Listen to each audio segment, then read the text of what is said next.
कहो। हेलो ओ मेरे ढोल सजना तू अब हार गया। अच्छा अच्छा अपनी गलती से बेउर कारागार गया। अरे पैसा वो ना काम देता लोग वो ना काम देता लेता अब तोरा के बचा।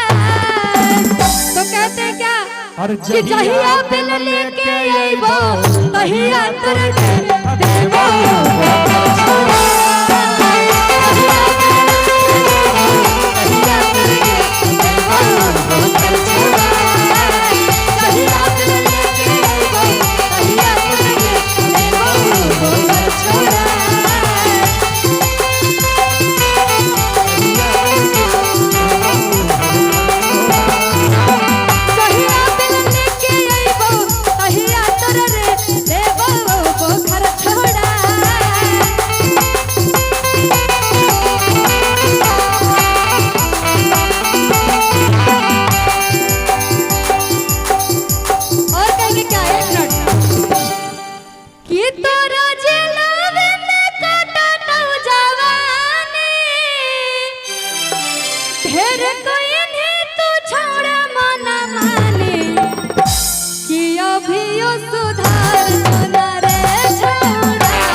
आइएगा कि जहिया बिल लेके आइबो तहिया देबो बोखर छोड़ा।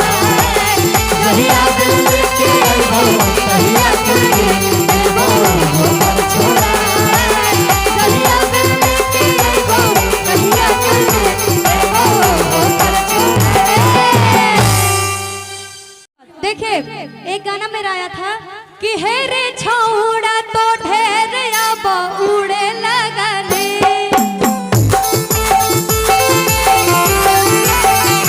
अभी देखिए रहलियो बेसी कूदे लगाने।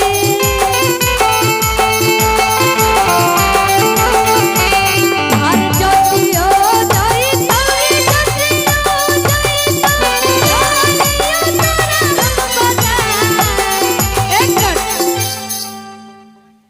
कि जहिया हम चाह लेबो तहिया तोरा के लेबो घर से उठा।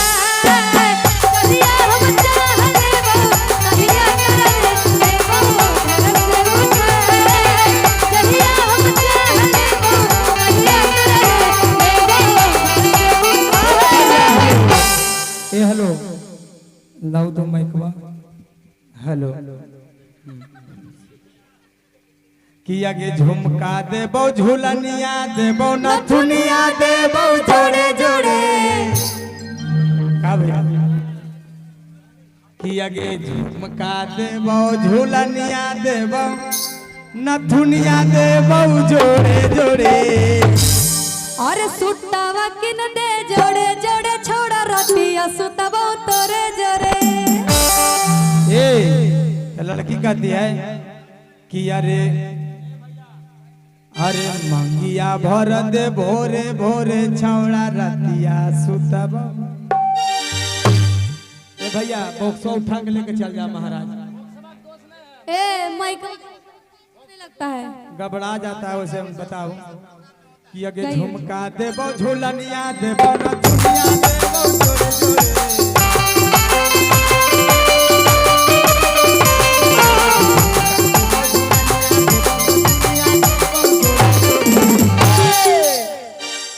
अरे मंगिया भर दे भोरे भोरे